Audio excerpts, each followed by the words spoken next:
mouse, because I'm not gonna move. Is it faster now? What, is my head moving faster?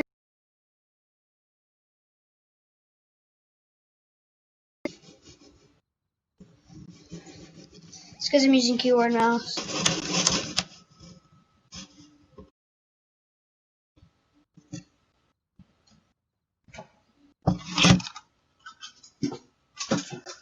Down just to show us what's coming.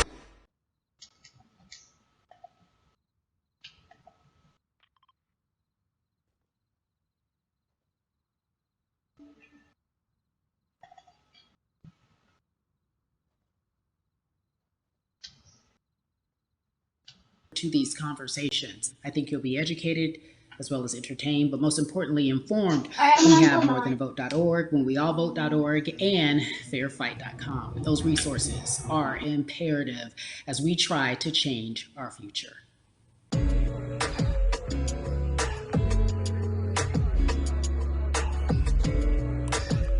Yeah, la. There's no way that we can talk about hip hop or even the fact that we want to talk about activism, Black voter suppression, without bringing in this guy straight from Port Arthur, Texas. We are talking about Bun B. He is an activist, a scholar, and an all-around gentleman. Thank you so much for spending some time with us. Bun, I don't want to start heavy, but I guess I have to, because that's where we are in the world today. It's heavy as hell. And when you think about what needs to happen in this country in terms of change, what's the first thing that you think of?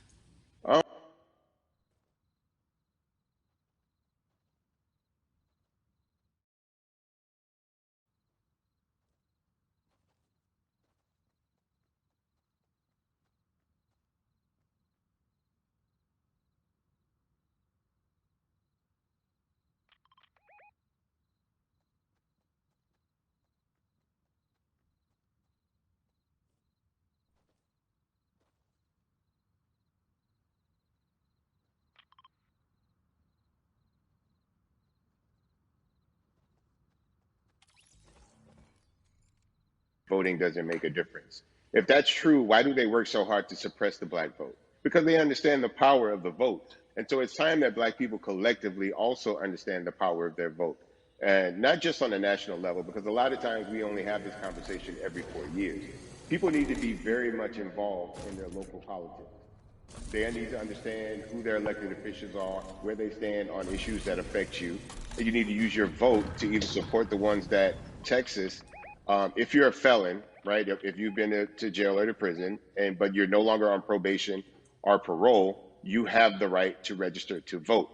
Another thing that was just brought to my attention, there's an initiative called Orange, which is happening not just in Houston, but all over the country. If you're in jail currently during pretrial, but you have not been convicted, like you're still in jail waiting for your day in court, you are still eligible to vote. And you said something so key. They work so hard to hope that we stay uninformed, but more importantly, to suppress the Black vote. If you could do one thing with this message that we're trying to send today about how important voting is, what type of images would you like our people to understand and see when they go to these polls and vote, or when they cast their ballots? I think the images that we've all seen, you know what I'm saying, for decades in this country, if not centuries in this country, we've seen Black people oppressed. We've seen Black people attacked. So every time you look back and you see those old black and white images of people of color being attacked by dogs and people of color being sprayed with hoses, that's what they were fighting for. Back then, they were just fighting for a chance to vote. People like Martin Luther King Jr., people like Malcolm X, these people died to help us be in a position to have the power that we have now, which is to be able to cast a vote and make a decision about the people that have controls over our lives.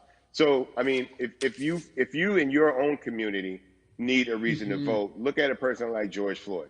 If the people in your city are not open to police reform, are not open to having a conversation about defunding the police, are not open to issues concerning economic equality, judicial equality, and racial equality, right? If they're scared to say Black Lives Matter, you have the power to put people in those positions. Hey, bro, do you mind me asking a question? Who do believe in racial equality, economic equality, You do? Okay, judicial equality, right? Who see us Where are my as shoes? human Nice. beings. And if the people in your community don't feel that way, vote them out. It's that simple.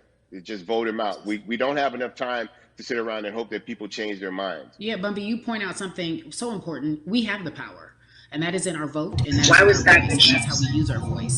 I think of where we are right now. People say this is a particular moment, but it is a movement, not just a moment, it is a movement. Why, in your opinion, was it George Floyd's death? Why was that the chosen brutality for people to say, oh my God, Black people are still oppressed in this country, and it is not fair? I think it's twofold, Carrie. In so many different encounters between people of color and the police, there simply is no proof of what happened in the interaction. And so what happens is in a court of law, it tends to lean towards the policeman's point of view, right? In this case, we saw very clearly what happened.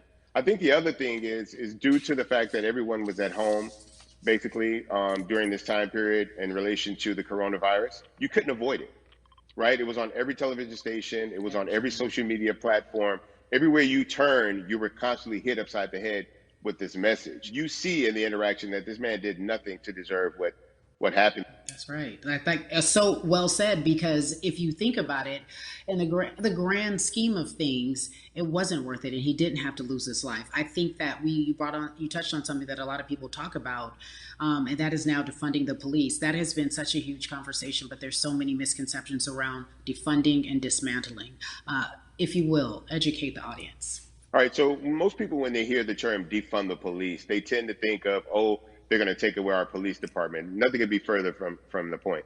Defunding the police means that in certain communities, even Houston, take for example, we had over $1 billion allocated to our police force. Now, what is that money being used for? Some of that money tends to be allocated towards riot shields, right? Pepper spray, right? That kind of thing.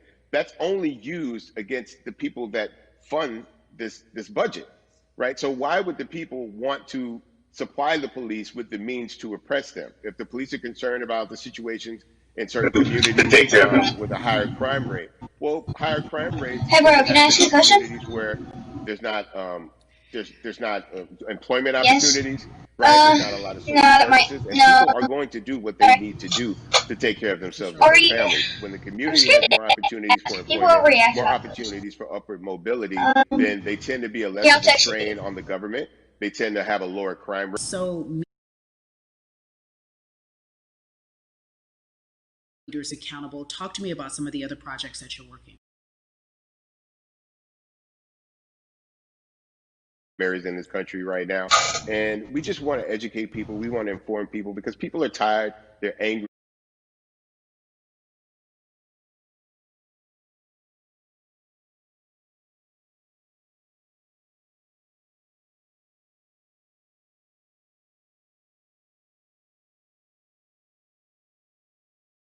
Because if Black people could have gotten rid of racism, we would have done it hundreds of years ago. And so I'm trying to use my voice and my platform just to let people know that if they feel like I do, there's a number of places they can go to enact change in their community. People need to know about how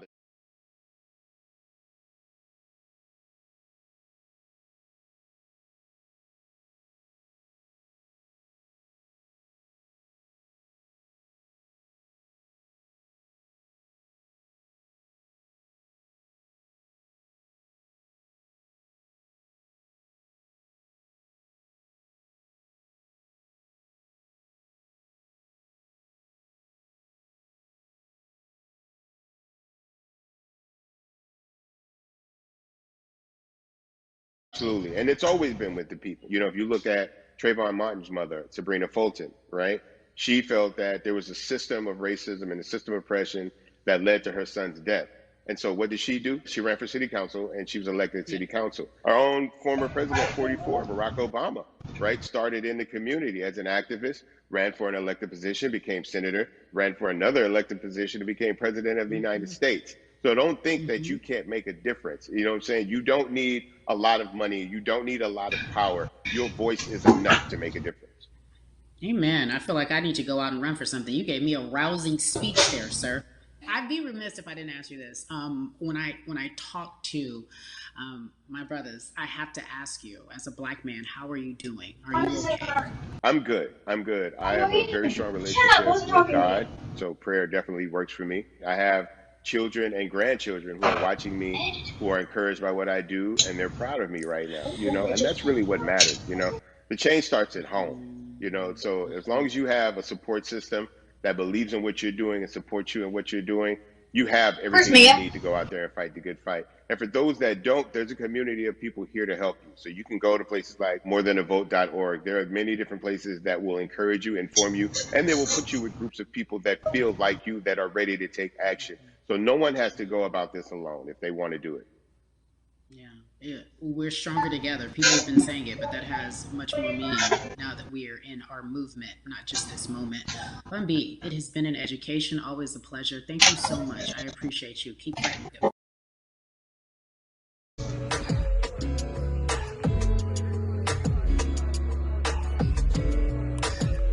Yeah, la la.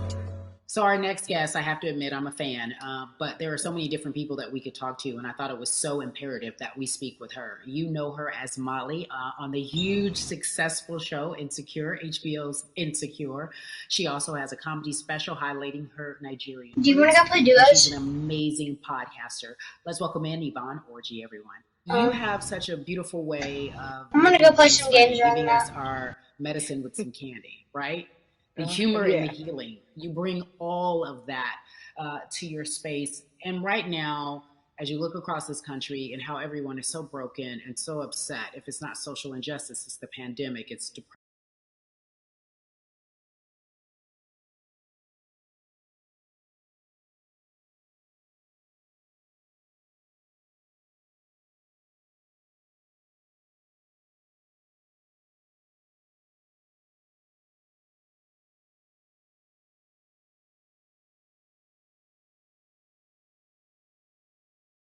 I personally think that God put all of us on a global timeout. Like we just, America hasn't done as good as other people when it comes to timeouts because everyone else Okay. is out playing at hoping and wishing we can come out. But I think that if we settle into the timeout and really learn the lesson that we're Picking supposed to up your learn from stuff this makes me season, I sore. think we'll emerge better. We'll Watch what you learn how to say, play bro. well with others in more ways than one. And so personally for me, I'm taking this time to learn me in a new way. I feel like I'm being ushered into a new season and I'm getting still because sometimes the busy uh, confounds Hey, bro, the how long the has it been? work that we're supposed to actually be doing. We're busy.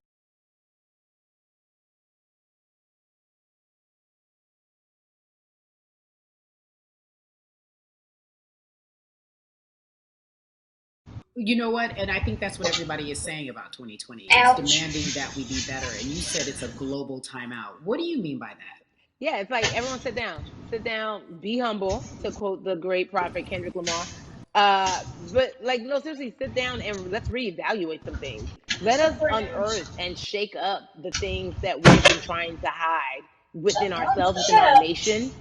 I think America is going through an unraveling right now, a much needed, a much necessary one. And I think all eyes on us, right? There is no, oh, I was on the subway for an hour, so I didn't miss that thing that happened. No, everybody was home. Everybody, was watching when George Floyd died, and everybody, no one could hide it. Everyone was watching when Amy Cooper called the cops. Like this is a time where it's like, oh, we can't pretend it away. We can't excuse it away. No, no, no, no, no.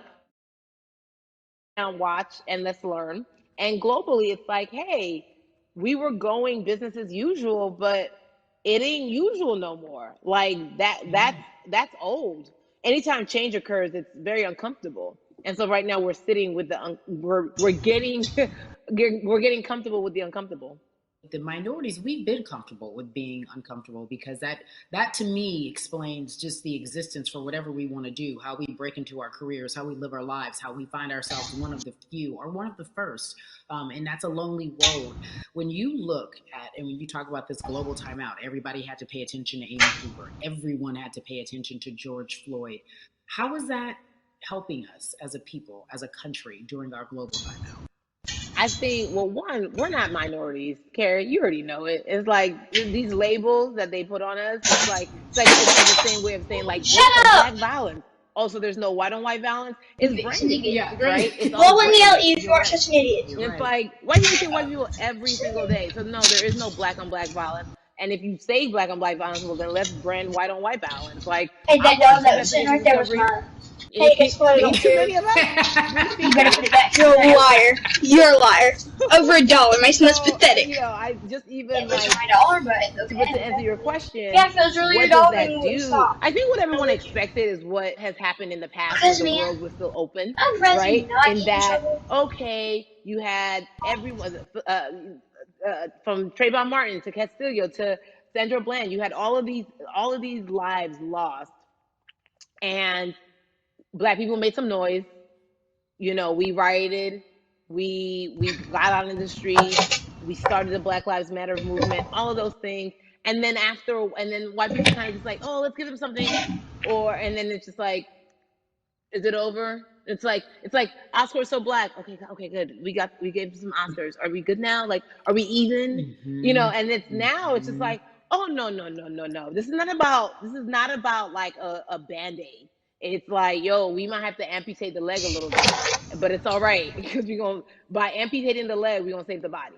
And so I think that's what's happening now. Like America is realizing like, oh, Oh, black I'm people aren't just just making a getting little bit of to noise. Like prepare the myself protests are by still out, doing the conversations are still being had, the change is still being demanded, and I think they're seeing, oh, this is not going no way, and Yeah, no, it's I'm not because judging we you. need systematic change. What a beautiful way Man, my name is to Lana. explore I'm what just is happening and describe our country. We might have to amputate the leg, but that's to save the body. That's what's happening right now. That's beautiful, Yvonne. And to that end, I have to ask you this because the way that we do that, we use our voice. And our voice right now in this world, in this country, is our vote. And everyone talks about voting and how important it is, but I feel like more than ever we understand that it's not just about voting every 4 years for the man in office. It's about your They're not local going to be able to elections. see It's that about I the am. mayor. It is about the Wait, because I district don't do attorney, the the people who have the power to bring charges against police if police brutality is an issue in your community. If you care about your school district, you can run for the school board. I ask this of Parents you, don't even right? Your babysit parents kids. are from Nigeria. You are Nigerian.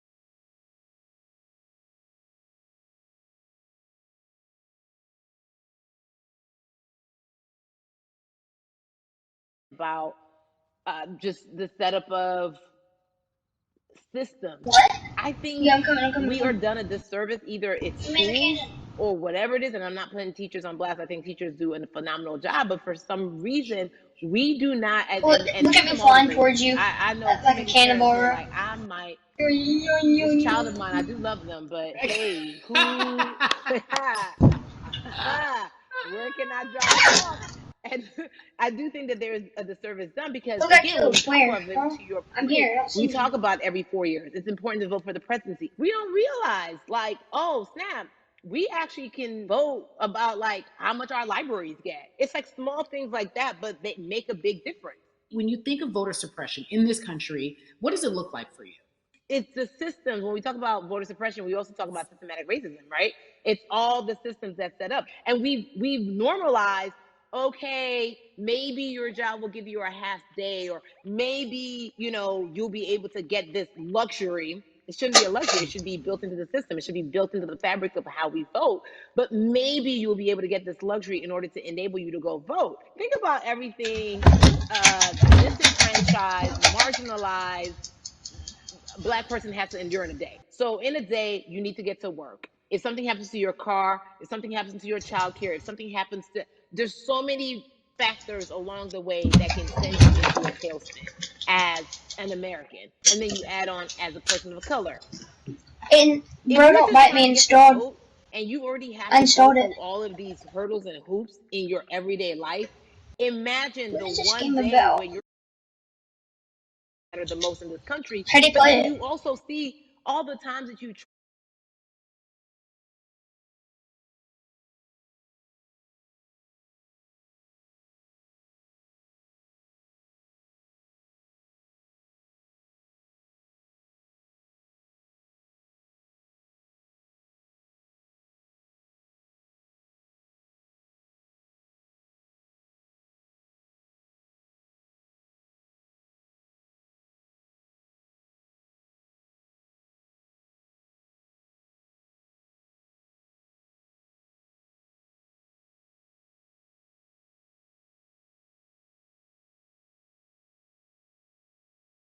Give it to It's me. called That was a written law. segregation. And look at us now. We are whole. We are Black Girl Magic. We are Black The Boy Joy. history of black people We in are. this country is at one point we were 3/5 people. Mm-hmm. That's it. At one, That was a written law. And look at us now. We are whole. We are Black Girl Magic. We are Black Boy Joy. We are, you know what I'm saying? So, but what I think about in terms of giving us hope, right? We're making a lot of So, people nervous it's right just a now. game, man. We're making a lot of people Ben. nervous right now because they're like, dang, we put all these obstacles in their way, and these jokers are resilient. But that should give us hope. That should give us hope that like we can't stop, won't stop. I mean, I went to the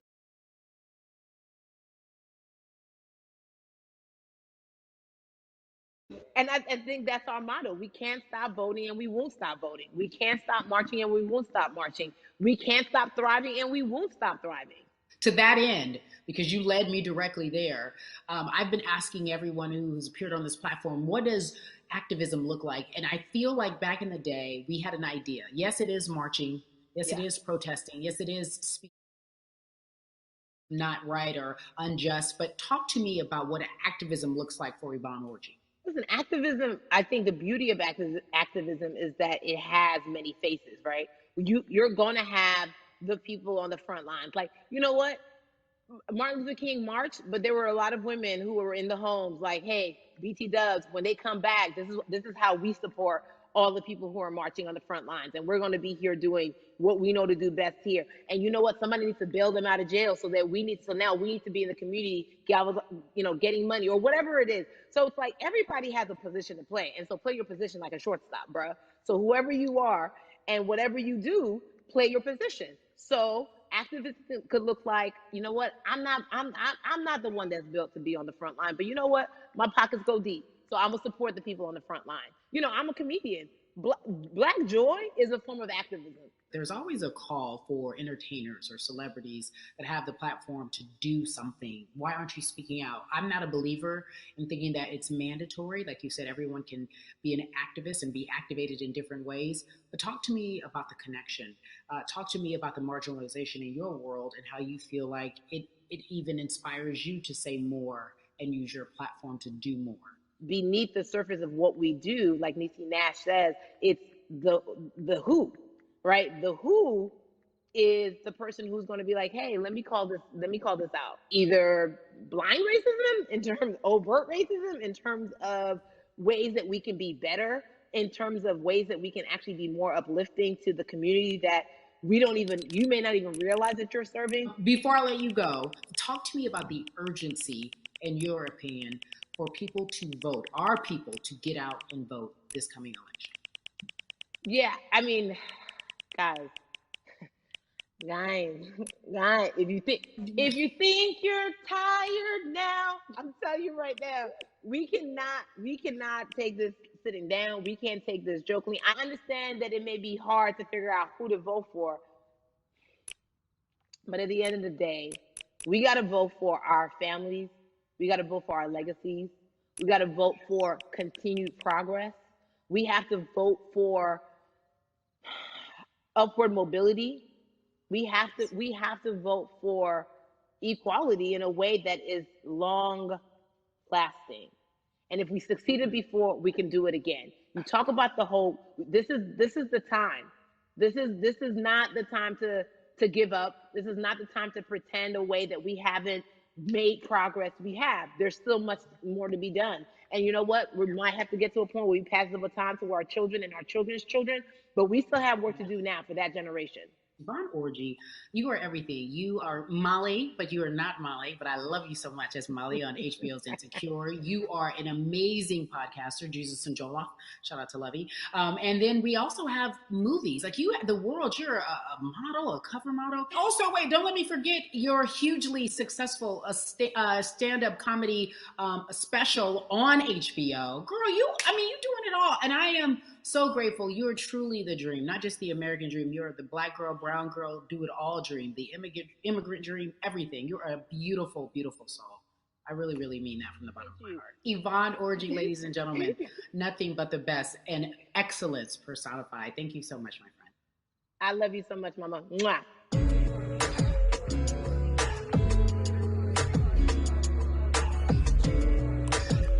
Yeah, la la. So Atlanta has been one of the hotbeds in terms of political unrest and social injustice. We've seen so much happen in that city, and we've also seen so much come from that city, including one of our very own founding fathers of the civil rights movement, and that's Martin Luther King Jr. But right now, we want to welcome in someone who has used his platform to talk about voting, to talk about racial injustice, and how he's trying to help. Atlanta's very own Russ joins us now on We the People. Russ, I'm not going to fan out and tell you what some of my favorite songs were that I listened to repeat on yours. We're going to get to the topic at hand. So we got to talk about, recently you did an interview where you shared your outlook on culture and music. And you also were very candid about the fact that you have a privilege and that it's necessary for you to give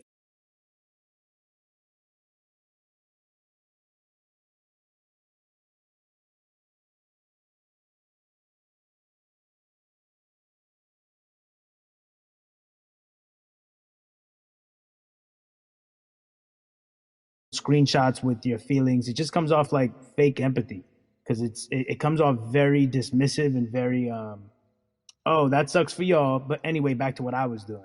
Have you felt that way always, or is it now because of the time of where we are in this country?